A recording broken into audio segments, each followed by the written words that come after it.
నక్షత్రాలని తదేకంగా అలాగే చూసినప్పుడు ఆ B12 విటమిన్ ఆ నక్షత్రాల ద్వారా దొరుకుతుంది. మనకి విషయాలు ఏం తెలియదు కానీ తెలుసుకోవాలి. అందుకనే ధ్యానం ఎంత గొప్పదంటే బయట నువ్వు ఏం చూడండి, మీరు గమనించండి, యోగులు మునులు ఋషులు కేవలం నీళ్ళని మాత్రమే దగ్గర పెట్టుకుంటారు, ఆహారం దగ్గర పెట్టుకోరు. ఆహారంతో పని లేదు వాళ్ళకి.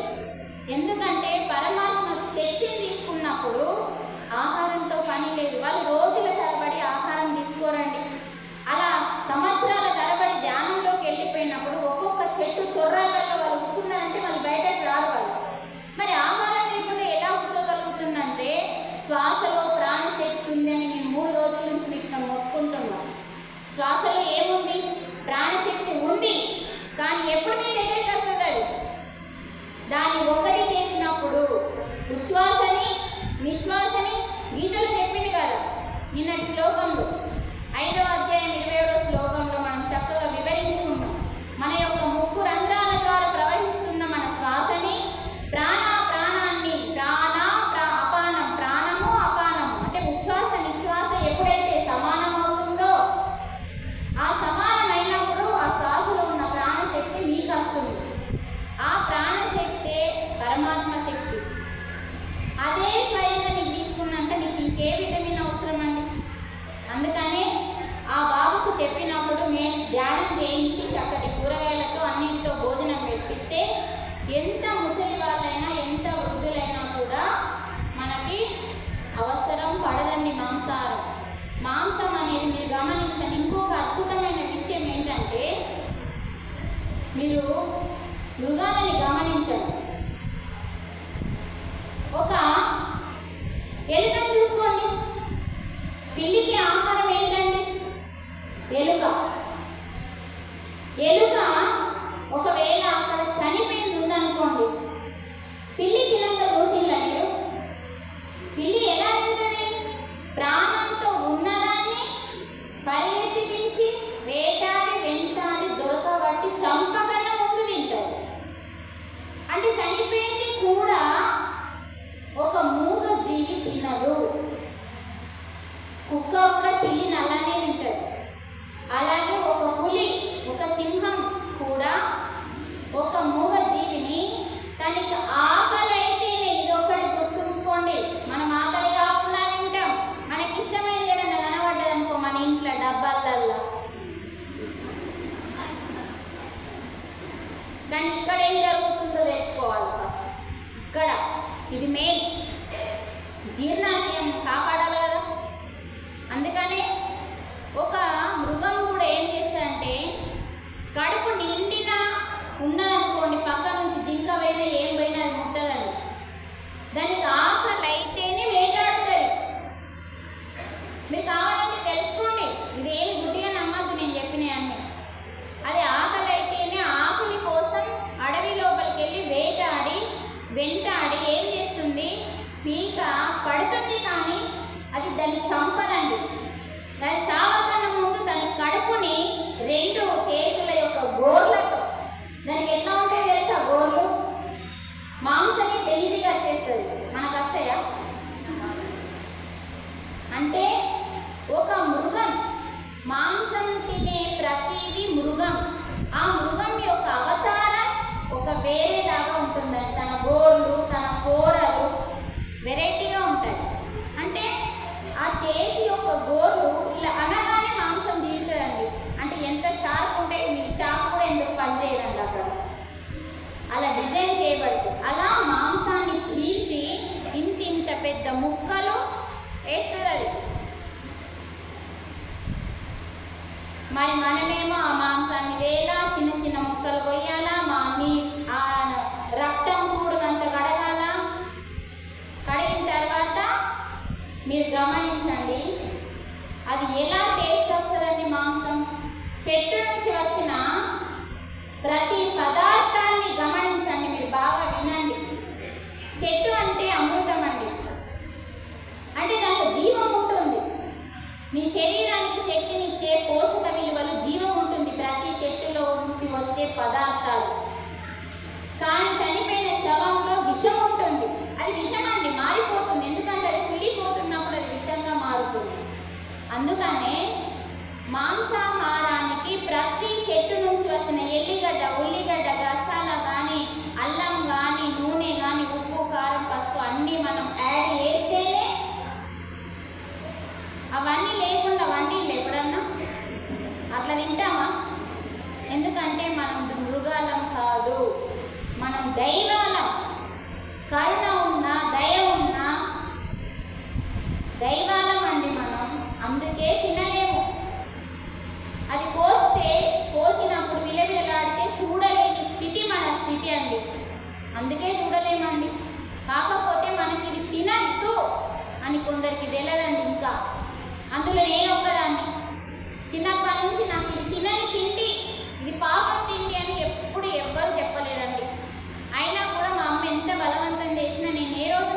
పాపం వాళ్ళకి రోజు కూర్చుడు.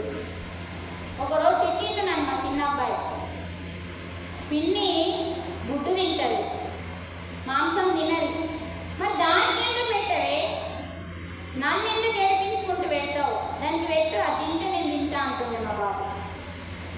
తర్వాత నేను రోగాల పాలైనాక ధ్యానంలోకి వచ్చినాక మాంసాహారం గురించి గురువు చెప్తే అప్పుడు నా ఇంట్లోనే గురువు పుట్టిండు, అజ్ఞానం ఉన్న నేను తెలుసుకోలేకపోయినా అని తెలుసుకొని అప్పుడు ధ్యానంలోకి వచ్చి శాకాహారిగా మొట్టమొదటి రోజు ఏ రోజైతే ధ్యానం నేర్చుకున్నానో ఆ రోజు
చూడండి చిన్న పిల్లల దగ్గర ఎంత ఉంటుందంటే మనము మొక్కలకి నేర్పాలి.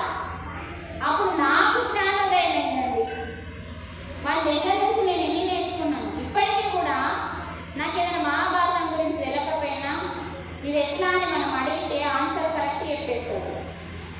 ఆ స్థితిలో వాళ్ళు జన్మ తీసుకొని వస్తారండి పిల్లలు.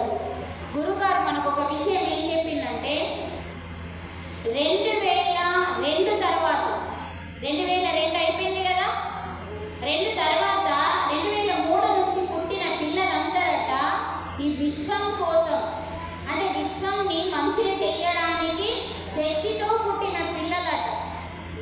ఒకసారి క్లాస్లో గురుగారు చెప్తే మేము నమ్మలేదు. ఆ పిల్లలకి ఆకలి కాదంట. మీరు గమనించండి, మనకు అప్పుడు తిందామంటే దొరకలేదు. ఆలోచించండి, మన అమ్మ నాన్న మనకు తిందామంటే మనకు అప్పుడు అన్నం దొరకలేదు. ఇప్పుడు పుష్కలంగా ఉంది మన దగ్గర అన్నం. మనం పెడదామంటే వాళ్ళు ఉన్నారండి, బలవంతంగా దొరకబట్టి తినబెడుతున్నారు. సార్ ఇదే చెప్పింది, వాళ్ళకి ఆకలి కాదు కానీ ఆరోగ్యంగా ఉంటారు, చలాకీగా ఉంటారు. మీరు కొంచెం గమనించండి పిల్లల్ని అన్నారు. వాళ్ళు యాక్టివ్గానే ఉంటారు. అన్నం తినకపోయినా, మీరు తినబెట్టినా తినకపోయినా ఒక 2 రోజులు మీరు తినబెట్టడం మానేయండి. వాళ్ళకి ఆకలి వాళ్ళు వచ్చి తిన్నప్పుడు వాళ్ళకి అది శరీరానికి పట్టుకుంటుంది. మీరు తినబెడితే పట్టుకోదు.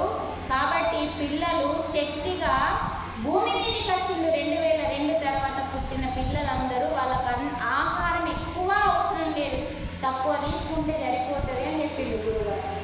ఈ లోకం కోసం పుట్టిన పిల్లలంట. కానీ మన తల్లులు అది నేర్పనప్పుడు వాళ్ళకి ఎట్లా తెలుస్తుంది? తెలియదు. అందుకనే గురుగారు ఏం చేశారంటే ఎక్కువ శాతం స్కూళ్ళకి కాలేజీలకి వెళ్ళి జ్ఞానాన్ని బోధిస్తారు. మన ఇంట్లోనన్నా మనకు అవకాశం దొరికినప్పుడు. అందుకే మనం క్లాసులు చెప్తుంటే మా ముందట చిన్న పిల్లలు ఉన్నా ఇలాంటి కళ్ళలు వస్తుంటే మాకు కడుపు నిండిపోతుంది. అన్నం పెట్టకపోయినా నడుస్తుంది, కడుపు నిండిపోతుంది. మేము 3 రోజులు ఇక్కడ ఉండి మా ఇల్లు వదిలిపెట్టి ఇక్కడ ఉండి చెప్పినందుకు ఇలాంటి పసిబిడ్డల కళ్ళు వచ్చి మా ముందర కూర్చొని నేర్చుకుంటే మాకు ఎంత ఆనందం కలుగుతుంది. వాళ్ళు నేర్చుకొని ఆచరించి వాళ్ళు పట్టుకుంటే అలాంటి మేము ఎన్నైనా చేయగలుగుతాం, ఎంతైనా తిరగగలుగుతాం. ఎండనక వాననక మా ఇల్లుని పక్కకు పెట్టి మరి ఏ రోజైనా 10,000 తీసుకుంటామో 1,00,000 తీసుకుంటాం. ₹1 మీరు ఇచ్చినా మేము తీసుకునే స్థితిలో ఉండం. ఉచితంగానే చెప్తాం. కానీ మనం తెలుసుకోవాల్సింది ఏంటంటే సత్యం. ఏది సత్యం, ఏది నిజం? నిజానికి సత్యానికి రెండింటికి చాలా తేడా ఉంటుందండి. మనం నిజం అనేది ప్రాపంచికం, సత్యం అనేది ఆధ్యాత్మికం. అందుకనే ఈ రెండు నిజమంటే మనం అబద్ధాలు ఆడకుండా ఉండడం, నిజం మాట్లాడడం, అది ప్రాపంచికానికి సంబంధించింది. కానీ ఆధ్యాత్మిక సత్యం అంటే నాశనం కానిది ఈ సృష్టిలో ఒక్కటే ఉంది. ఆ ఒక్కటి ఎక్కడుంది దాని గురించి తెలుసుకోవడమే ఆత్మ విద్య. ఈ ఆత్మ విద్య నాశనం కాదండి, ఎప్పటికీ నాశనం కాదు. అంటే నాశనం కాని దాని గురించి తెలుసుకుంటున్నాం కాబట్టి మన శరీరాన్ని వదిలిపెట్టి మనకు మరణం వచ్చినప్పుడు కూడా మన ఆత్మతోని వచ్చే విద్యే ఆత్మ విద్య. అందుకనే మనం నేర్చుకోవాలి. 3 రోజుల నుంచి ఇక్కడ ఆత్మ పాఠాలు జరుగుతున్నాయి, మనం నేర్చుకోవాలి. ఒక ఇంటికి వచ్చి మన ఇంటికి వచ్చి ఇక్కడ భగవద్గీత యజ్ఞం జరుగుతుంది వినడానికి రండి అని పిలిచినప్పుడు కనీసం వాళ్ళు మీ ఇంటికి కాళ్ళతో నడిచొచ్చి భగవద్గీత అని పలుకులు పలకగానే మీరు రావాలి. ఆ విలువ భగవంతునికి ఇచ్చినట్టు. భగవద్గీత అంటే ఏంటంటే సాక్షాత్తు భగవంతుడు. భగవద్గీత నోటి నుంచి, పరమాత్మ నోటి నుంచి జాలువారిన సత్యాలు. దాని గురించి మనం తెలుసుకోవడానికి మనకు టైం లేదు. మన జీవితం ఎలా బాగుపడుతుంది చెప్పండి? బాగుపడాలి అంటే మన జీవితం మన చేతుల్లోనే ఉందండి. బాగు చేసుకుంటావా, నాశనం చేసుకుంటావా? నాశనం కావాలంటే మనసు చెప్పినట్టు వినాలి, బాగు చేసుకోవాలంటే బుద్ధి చెప్పినట్టు వినాలి. బుద్ధి వికసించిన బుద్ధి వేరు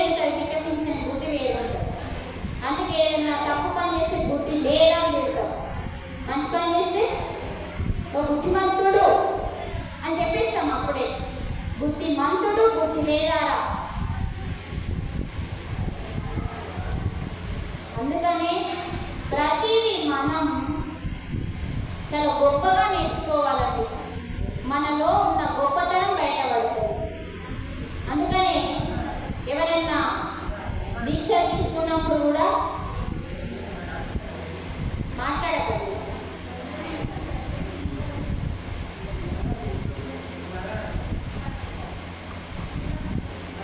ఒకసారి మనం భగవద్గీతలో మీకు ఒక విషయం చూడండి.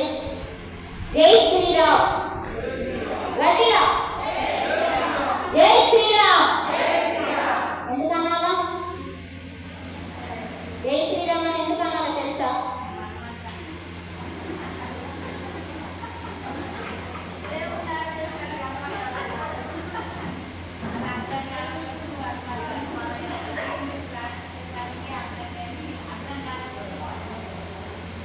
అందరు అంటుండే నేను అనాలా?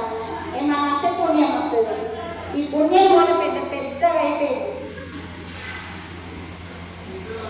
జై శ్రీరామ్ అని మనం పదే పదే పదే పదే గుర్తు చేసుకోవాల్సిన మహానుభావుడు ఎందుకు మహానుభావుడుగా మారిందంటే తను జీవితాన్ని సుఖంగా జీవించలేదండి.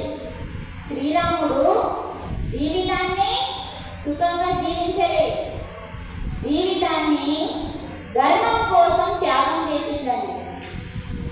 అందుకని ఆ ధర్మం కోసం త్యాగం చేసిన మహానుభావుడు కాబట్టి, దైవమైన కాబట్టి మనం ప్రతిరోజు జై శ్రీరామ్ అనాలి.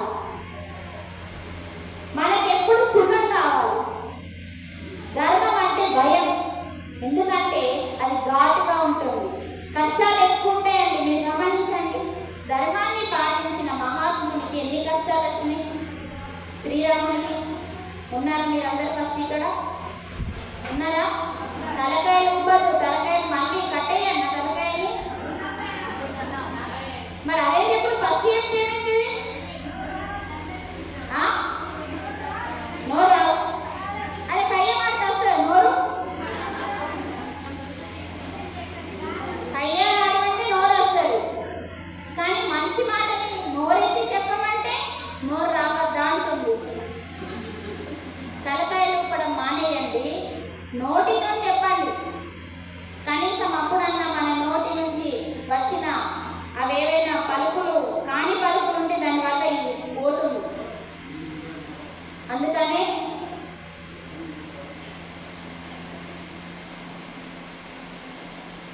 మీరు ముగ్గురు ఎంతకెందుకు వేయరు?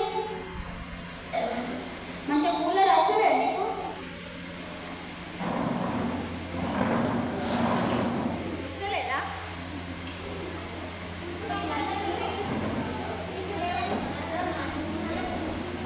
ఓకే, అలా మనం జై శ్రీరామ్ అంటే తన జీవితం అంతా ఏ సుఖం లేదండి శ్రీరామునికి. ఏ సుఖం లేకుండా జీవించి ధర్మం కోసమే జీవించి, ధర్మం కోసం మనం కష్టాలు పడితే ఆ ధర్మాన్ని రక్షిస్తే మనని దైవంగా మొక్కుతారు యుగ యుగాలుగా అని నిరూపించి చూయించిండు. కాబట్టి మనం ఆయనని జై శ్రీరామ్ జై శ్రీరామ్ అని ప్రతిరోజు మొక్కుతాం. అర్థమైంది ఇప్పుడు ఎందుకంటాము జై శ్రీరామ్ అని? ఒకటి అంటే అయిపోదు, ఎందుకు అంటున్నామో తెలుసుకొని అనాల. అయితే బాగుంటుంది. వంట కూడా తెలంగాణ ముందు చేస్తుంటే అది పెంట అవుతుందండి. వంట ఎలా చేయాలో అమ్మ దగ్గర నేర్చుకొని చేస్తే అప్పుడు అది అమృతంగా మారుతుంది. అందుకని ఏదన్నా కానీ ఎందుకు చేయాలా తెలుసుకో, అప్పుడు ఏది బాగుంటుంది. అందుకనే మరి చూడండి, మనకి ఎప్పుడు చూసినా సుఖం కావాలి అనుకుంటాం. సుఖం కావాలి, సుఖం కావాలి, సుఖం కావాలి. ఇంతకు మించి మనం వేరేదేమి కష్టమద్దు, దుఃఖమద్దు, రోగమద్దు. కానీ మనం చేసే పనులన్నీ అట్లాంటివి. అందుకని అవి మనకు వస్తుంది. మనం శాంతంగా ఉండాలంటే ఒకటి త్యాగం చేయాలండి. ఎప్పుడు ప్రశాంతంగా ఉండాలంటే త్యాగం చేయాలి అని చెప్పిండు శ్రీరాముడు. ఏం త్యాగం చేయాలి అంటే నువ్వు చేసే కర్మ ఏదైతే ఉందో ఆ కర్మ చేసేటప్పుడు నీ ఒంట్లో ఏం కావాలి? కరెక్టే, శక్తి. గట్టిగా తప్పైనా సరే తను చెప్తున్నావు కదా సంతోషం, తప్పైనా సరే చెప్పండి, చెప్తే కావాలి, నోరెత్తి చెప్తే కావాలి, శక్తి కావాలి. అంటే ఆ కర్మని పూర్తిగా చేసేయడానికి భగవంతుని శక్తి నీ లోపల ఉంటేనే నువ్వు చేస్తున్నావు. క్లారిటా? తప్పైతే ఏం లేదు. సరే, పరమాత్మ శక్తి లేనప్పుడు నువ్వే పని చేయలేవు. మరి పరమాత్మ శక్తితో నువ్వు కర్మని చేసినప్పుడు ఫలితాన్ని ఎవరికి ఇవ్వాలి? వెరీ గుడ్, గట్టిగా తాసు కొట్టండి మీ అందరికి. మరి మనం ఏం చేస్తాం? ఫలితం ఎప్పుడు వస్తుందని చూస్తూ ఉంటాం. మరి ఇక్కడ రాముడు ఏం చెప్తున్నాడంటే నువ్వు ప్రశాంతంగా ఉండాలంటే, శాంతంగా ఉండాలంటే కర్మని చేయు.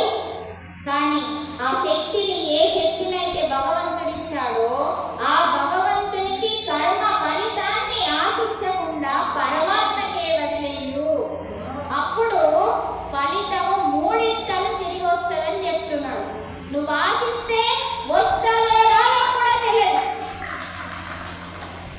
సరే, ఒక పని చేసినావు.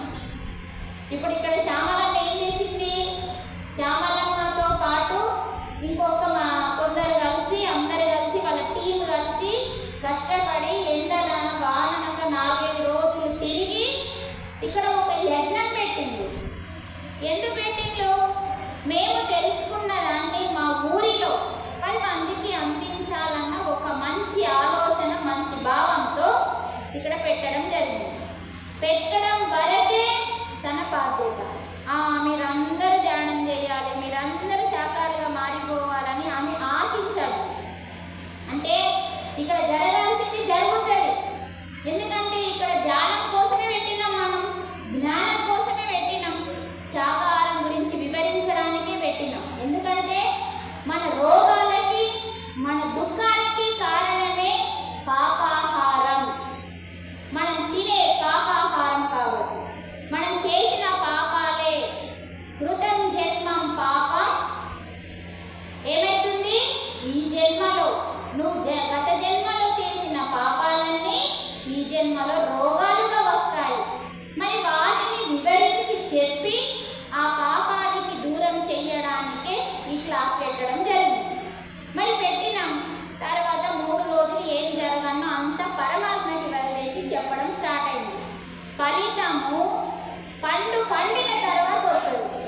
అందుకనే ఈ 3 రోజులు చెప్పడం వరకు నా బాధ్యత, పెట్టడం వరకు ఆమె బాధ్యత. మిగతాదంతా ఆ పరమాత్మకి ఆశించకుండా వదిలేస్తే ఇది విజృంభణగా తయారవుతుంది.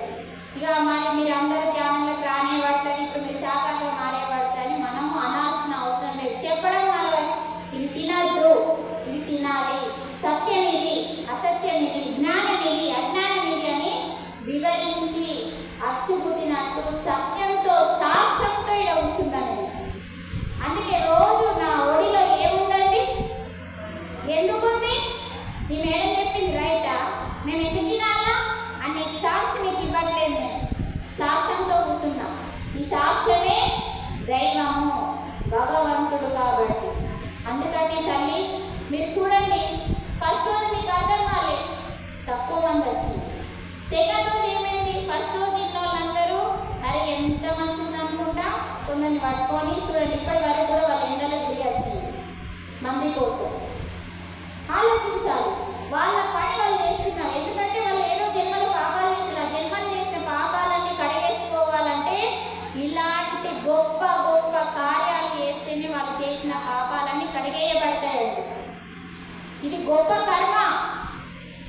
మీకు తెలుసా అండి, 3 కర్మలు ఉంటాయి. ఒకటి పాపం కర్మ, దానికి రోగం వస్తుంది, మనం అనుభవించాలి, దాని పేరే దుఃఖం. ఇంకొకటి పుణ్యకర్మ, దానికి భోగం వస్తుంది, దానికి సుఖం అనుభవించాలి. కానీ రెండో కరిగిపోయే కర్మలే కదా. రెండో కరిగిపోతాయి. అంటే రోగం వస్తుంది, అనుభవిస్తాం, లేకపోతే జ్ఞానం తెలుసుకొని ఆ కర్మని దగ్ధం చేసుకుంటాం, అది కరిగిపోతుంది. సుఖం రాగానే ఏమవుతుంది? ఆ భోగం కూడా కరిగిపోతుంది. రెండు కర్మలు, పుణ్యకర్మ, పాపకర్మ, ఆ రెండింటి వల్ల మళ్ళీ మళ్ళీ మళ్ళీ మళ్ళీ జన్మలు వస్తాయని మనకు అన్నమయ్య చెప్తున్నారు. అందుకే తెగదు పాపము, తీరదు పుణ్యము, నగి నగి నీ పని నాటకము. పుణ్యం చేయకు, పాపం చేయకు, నువ్వేం చెయ్యు? సత్కర్మ చెయ్యు. మూడో కర్మ పుణ్యకర్మ, పాపకర్మ వల్ల జన్మలు పెరుగుతాయి. అదే నువ్వు సత్కర్మలు చేస్తే, మూడో కర్మ చేస్తే, ఆ మూడో కర్మ చెయ్యు, దీని పేరే సత్కర్మ. శ్యామలమ్మ టీం మొత్తం కలిసి చేసిన కర్మ ఏంటిది? సత్కర్మ. మరి ఈ సత్కర్మ ఏమి ఆశించకుండా ఫలితాన్ని పరమాత్మకి వదిలేసి ఎప్పుడైతే నిష్కామ కర్మగా చేస్తామో ఇది మనకి మోక్షాన్ని ఇస్తుంది కర్మ.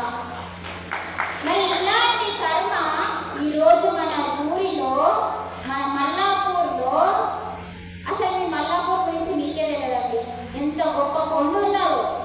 నిన్న వేసిన నేను ఆ కొండకు పొద్దున మబ్బున లేచి, మీరు ఎక్కారో లేదో నాకు తెలియదు, కానీ ఆ కొండను చూడగానే ఆ కొండ ఎనర్జీ నన్ను వీక్కుంది, ఇట్లా రమ్మని నా లోపల పోయేదాకా తపన, పోవాలి పోవాలి పోవాలి. నాతో వచ్చిన వాళ్ళందరూ కూడా సంతోషపడ్డారు, మేడం మీ వల్ల మంచిగా మేము కూడా మళ్ళీ ఒకసారి ఎక్కినామా.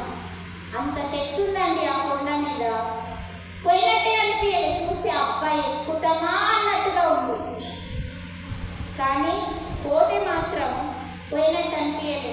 పోయినాం, స్నానం చేసినాం, శివునికి అభిషేకం చేసినాం, ధ్యానం చేసినాం, ప్రసాదం తినచ్చినాం. అంటే ఇలాంటి సత్కర్మని ఈ మల్లాపూర్లో ఓ దుర్గా ఆలయంతో చక్కగా నిర్వర్తించుకుంటున్నాం మనం. మరి ఇలాంటి క్లాస్కి ఈ హాల్ పిక్కిపోవాలి. మరి మనం మీరు ఎంతమంది ఉన్నాం? ఎందుకంటే అసలు ఈ క్లాస్ ఇలా ఉండాలని తెలియదు కదా ఫస్ట్. అదే చెప్తున్నారు, క్లాస్ అయిపోయినాక అదే ఇంత మంచిగా ఉంటుంది మాకు తెలియదు మేడం, అందుకే రాల మేడం పిల్లగానే. మరి మంచిగా అనిపిస్తేనే ఉండాలి, మంచిగా అనిపిస్తే పోవాలి. కనీసం పిలిచినందుకు పెళ్ళికి పోవద్దు అంటే ఏమంటారు? ఇంటికి వచ్చి పత్రిక ఇచ్చిళ్ళు పోకుంటే మంచిగా ఉంటుంది, అక్కడ నీ పైసలు పోతాయి. కానీ ఇక్కడికి వస్తే ఒక్క రూపాయి లేదు, మేము తీసుకోము. మీకే మేము ప్రసాదం పెడతాం, జ్ఞానం ఇస్తాం. ఎక్కడ బెనిఫిట్స్ ఉన్నదో ఆలోచించండి. ఇంటికి వచ్చి పత్రిక ఇస్తేనేమో పోకుంటే మర్యాద ఉంటుంది అంటాం. మరి మేము కూడా ఇంటికి వచ్చే చెప్పినాం కదా, కాకపోతే మా లోపల పత్రిక లేదు, నోటితో చెప్పినాం. అందుకనే మన జీవితాన్ని మార్చే పలుకులు ఎక్కడుంటాయి వెతుక్కోవాలా. మన పాప కర్మలని దగ్ధం చేసే జ్ఞానం ఏ గ్రంథంలో ఉందో వెతకాలి.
గ్యారెంటీ ఇస్తాడా?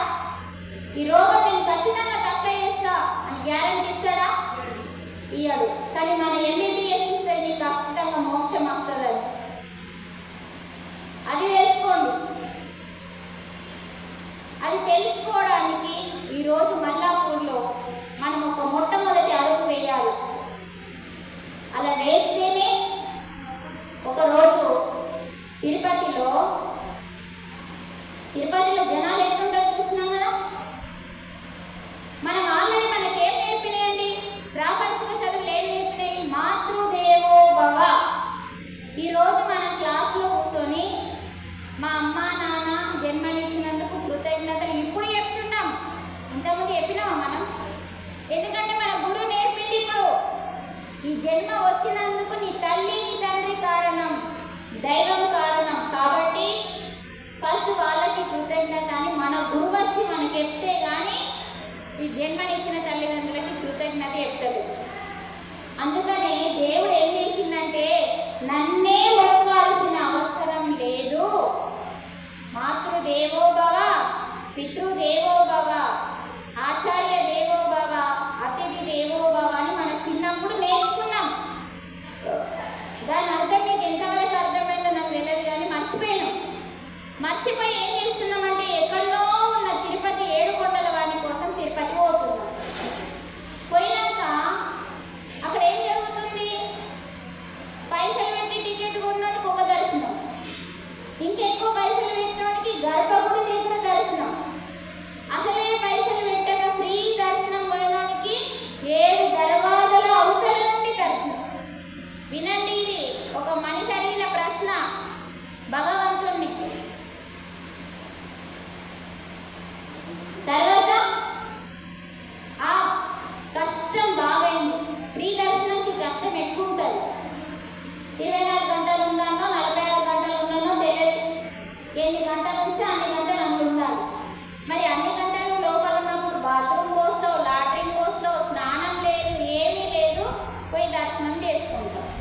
చూడండి, 24 గంటలు దాటామంటే స్నానం చేస్తావు, లేదంటే 2 సార్లు చేస్తావు.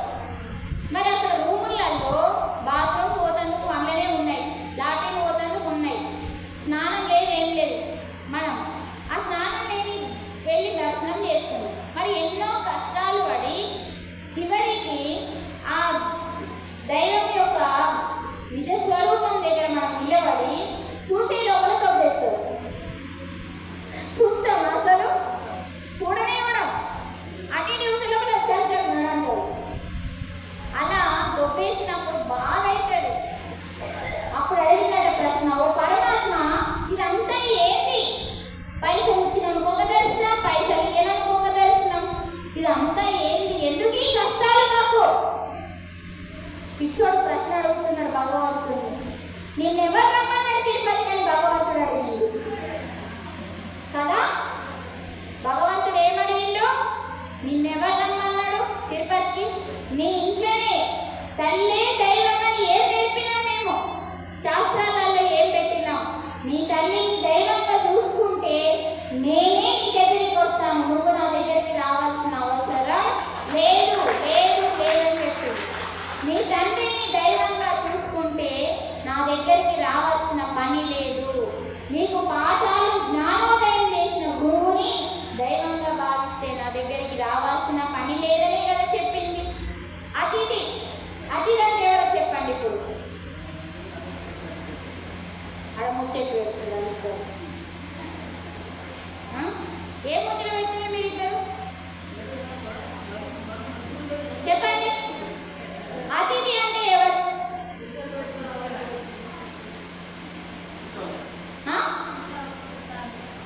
చుట్టాలు బిట్టాలు. చుట్టాలు ఓకే తెలుసు. బిట్టాలు ఎవరు? గరీబోళ్ళట. సరే, చుట్టాలు బిట్టాలు కరెక్టే, అమ్మ చెప్పింది కరెక్టే. కానీ నీకు చెప్పి వచ్చే చుట్టాలు అతిథి కారు. ఫోన్ చేసి ఓ వదినే ఉన్నావే నేను వస్తున్నా అని ఫోన్ చేసి చెప్పే వచ్చే వాళ్ళు అతిథులు కారు. నువ్వు ఫంక్షన్కి తయారైనావు పోవడానికి, సడన్గా ఒక చుట్టం వస్తుంది.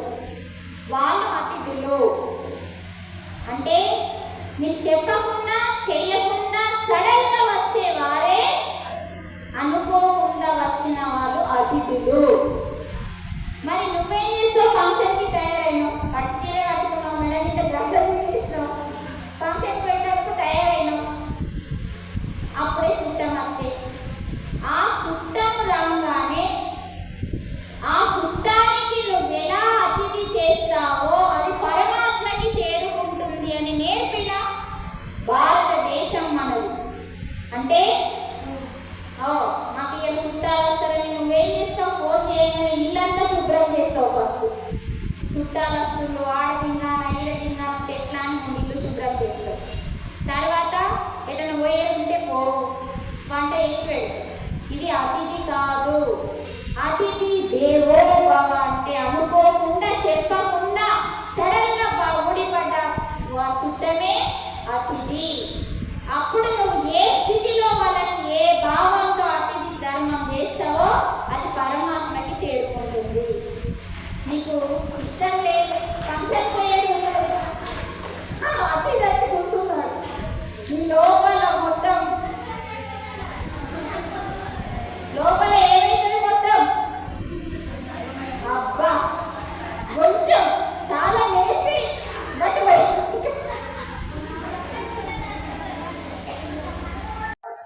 ఎవరికి చెప్పినా ఒకసారి చెప్పాలి, రెండోసారి చెప్పాలి, మూడోసారి చెప్పాలి.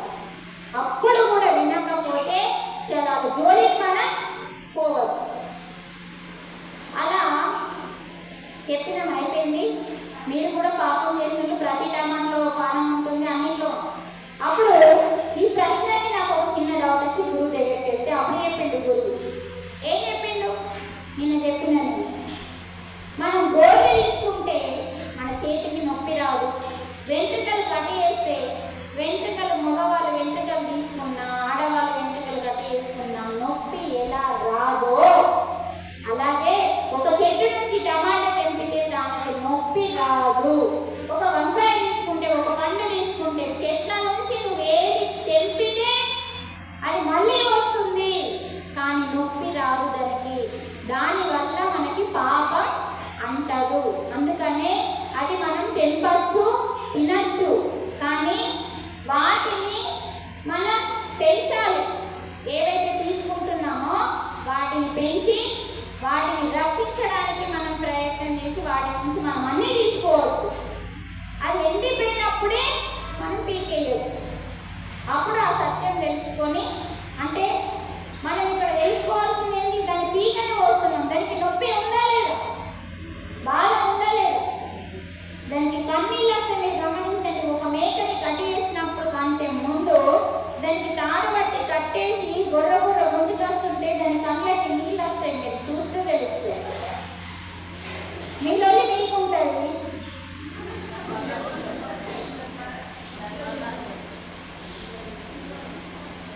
అప్పుడు దాని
బొమ్మలో ప్రాణం పోసి ఆ ప్రాణమే నేనని చెప్తున్నాడు భగవద్గీతలో. ఆ ప్రాణమే నేను. ప్రతి జీవిలో ఉన్న ప్రాణమే, ప్రతి జీవిలో ఉన్న ఆత్మే పరమాత్మ. అందుకే ఆత్మే దైవం, విగ్రహం దైవం కాదు అని ఎందుకు చెప్తున్నారంటే విగ్రహము ప్రతిరూపం. ఆ విగ్రహాన్ని చూసి మనం నేర్చుకోవాలి. ఎందుకంటే దైవము భూమి మీదకి ఒక రూపంతో వచ్చింది.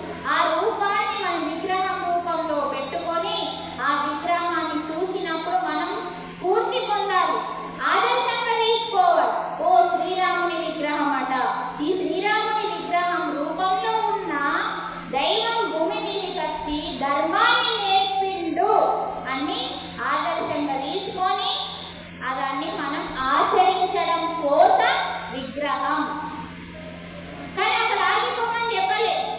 ఆ విగ్రహము ఎంత పెద్దదైనా పెట్టుకో, కానీ పెట్టుకోవాలి. ఇప్పుడు గాంధీ ఫోటో ఎందుకు పెట్టుకుంటామండి? స్వాతంత్రం తెచ్చాడని గౌరవించడం కోసం. 10 మంది పిల్లలకి ఇతన్ని ఆదర్శంగా తీసుకోవాలని చెప్పడం కోసమే కదా వాడవాడలో విగ్రహాన్ని పెట్టుకున్నాం. అలాగే ఆ దేవుని ప్రతిరూపాలన్నీ ఎందుకు పెట్టుకున్నామంటే మర్చిపోతారని, ధర్మాన్ని మర్చిపోతారు, ఆత్మజ్ఞానాన్ని మర్చిపోతారని, మర్చిపోకుండా ఉండడం కోసం మనకి ఋషులు మునులు యోగులందరూ మర్చిపోతే ఇంకా మన లోపల కరుణ దయ పుట్టదు, అహింస పుట్టదు అని చెప్పడం కోసమే వీళ్ళందరికీ దేవాలయాలు కట్టి వాళ్ళందరినీ అందులో కూర్చుండబెట్టింది మనమే. మరి ఆయన ఇప్పుడు అమ్మవారు నడిచారు. అమ్మవారి ప్రతిరూపం అక్కడుంది, ప్రత్యక్ష రూపం ఇక్కడ ఉంది. ఇక్కడ లోపల ఉంది, మన లోపల శక్తి రూపంలో ఉంది. అందుకనే శివాలయానికి వెళ్ళినప్పుడు తెలుస్తుంది కదా, శివాలయంలో అమ్మవారు ఉంటారు, వినాయకుడు ఉంటాడు, తర్వాత ఇంకేముంటుంది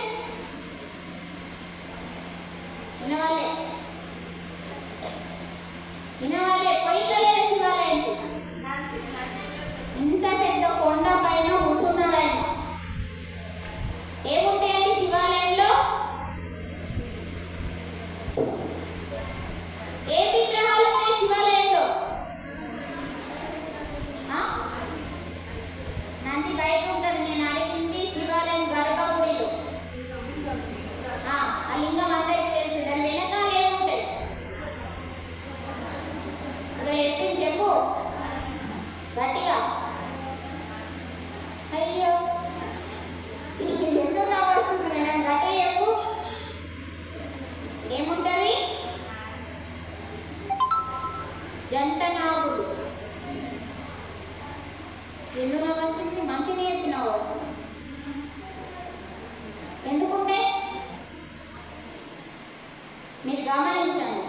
శివాలయంలో ఆ లుట్టిని పిసిరేసి పెట్టే వాళ్ళందరూ ఏదైనా అర్థం ఉంటుందా మేడం? అంతరార్థం ఉంటే అర్థం కాదు. అంతరార్థం, అర్థము వేరు, అంతరార్థము వేరు. ఒక శివాలయమే ఈ భూమి మీద ఫస్ట్ వచ్చిన ఆలయం అండి. ఈ భూమి మీద ఫస్ట్ సృష్టించిన ఆలయాలు శివాలయం. అంటే శివుని ఆలయంలో గర్భగుడిని తీసుకోవాలి ఫస్ట్. బయట నంది ఉండడం అందరికీ తెలుసు, శివాలయంలో శివుడు ఉంటాడని అందరికీ తెలుసు. కానీ వెనకాల కోరు ఉంటుందో ఎవరు చెప్పారు? 10 సార్లు పోతాం, 20 సార్లు పోతాం, 100 సార్లు పోతాం. మరి గుడికి వెళ్ళినప్పుడు ఏం చూస్తారంటే మరి ఏం చేస్తారు? ఇవన్నీ చూడాలి కదా. ఎందుకున్నాయి? పంతుల్ని అడిగిందా ఏ రోజైనా శివాలయంలో ఒక పంతుల్ని దొరకబట్టి ఈ వెనకాల ఎందుకు పెట్టింది ముగ్గురిని అని మనం అడగాలి.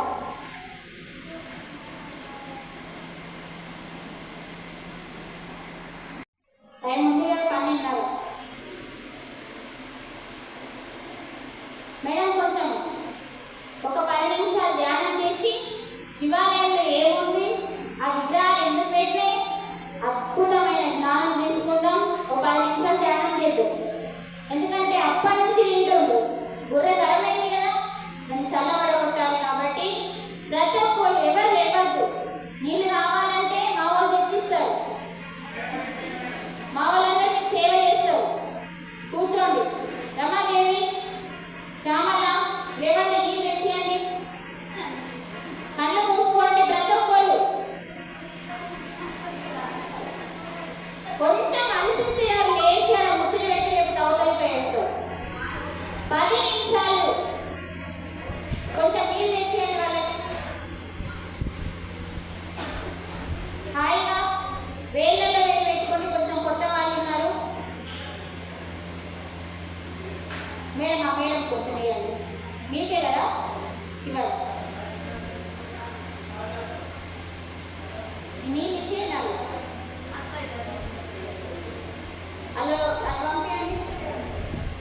ఉంది బాటిల్ ఉంది ఇక్కడ. ఆ మిగతా వాళ్ళు కళ్ళు మూసుకొని నీళ్ళు అవసరం లేని వాళ్ళు హాయిగా వేలలో వేలు పెట్టుకోండి.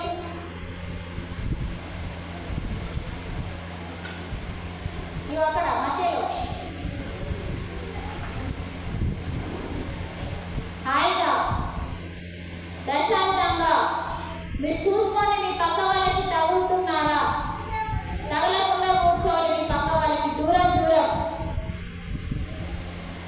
కళ్ళు మూసిన వాళ్ళు చూసుకోండి. మీ పక్క వాళ్ళకి ఇంత కూడా తగలద్దు ధ్యానంలో. మేడం ఇంకొంచెం మీరు జరగండి. ఓకే, మీరు కాసేపు అన్నింటినీ మర్చిపోండి, అందరినీ మర్చిపోండి. చిల్డ్రన్స్ కూర్చోవాలి కళ్ళు మూసుకొని. మీకు తొందరగా ధ్యానం కుదురుతుంది బేట. వాళ్ళ